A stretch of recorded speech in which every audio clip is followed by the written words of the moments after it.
Lakshmi Srinivasa jewelleries proprietors Duggi Srinivasarao, Duggi Abhinay, IT hub ఎదురుగా Yellandu cross road, Khammam. September 1న వచ్చిన వర్షాల కారణంగా ఇక్కడ మున్నేరు వాగు పొంగటంతో ఎంతో మంది నిరాశ్రులైన పరిస్థితి మనందరికీ తెలిసిందే.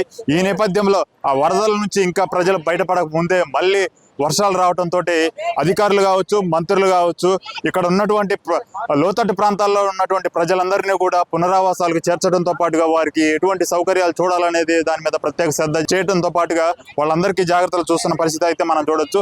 ఇదే విధంగా మనం ఇప్పుడు ప్రజెంట్ ఇక్కడ మున్నేరు నది దగ్గర ఉన్నాము. అయితే ఈ నేపథ్యంలో చూడొచ్చు ఇప్పుడు నీటి మట్టం వచ్చేసి 14 అడుగులకు చేరింది. నిన్న సాయంత్రం పూట 7 అడుగుల నుంచి ఇప్పటికి వచ్చేసరికి 14 అడుగులకు చేరింది.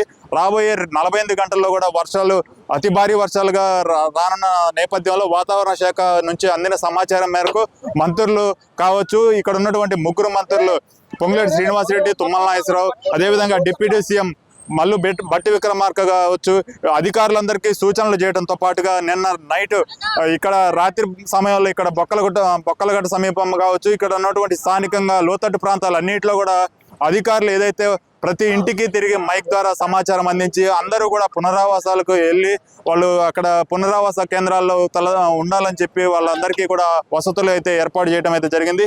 ఈ నేపథ్యంలో ఎవరైనా సరే ఈ లోతట్టు ప్రాంతాల్లో ఇంకా ఎవరైనా ఉంటే వాళ్ళందరూ కూడా ప్రతి ఒక్కరూ పునరావాస కేంద్రాలకు వెళ్ళాలని చెప్పి సూచనలు అయితే చేయడం జరుగుతూ ఉంది. మనం ఇక్కడ చూడొచ్చు ప్రజెంట్ ఏదైతే బొక్కలగుట్ట ప్రాంతం ఏదైతే ఉందో మొన్నటి వర్షాలకు పూర్తి స్థాయిలో కూడా అది మునిగిపోయిన పరిస్థితి అయితే ఉంది. ఇప్పుడు కూడా రాబోయే 48 గంటల్లో కూడా వాతావరణ శాఖ తెలిపిన ప్రకారం భారీ వర్షాలు వచ్చే నేపథ్యంలో కూడా ఇక్కడ ఉన్నటువంటి ప్రజలందరినీ కూడా పునరావాస కేంద్రాలకు వెళ్ళాలని చెప్తా ఉన్నారు.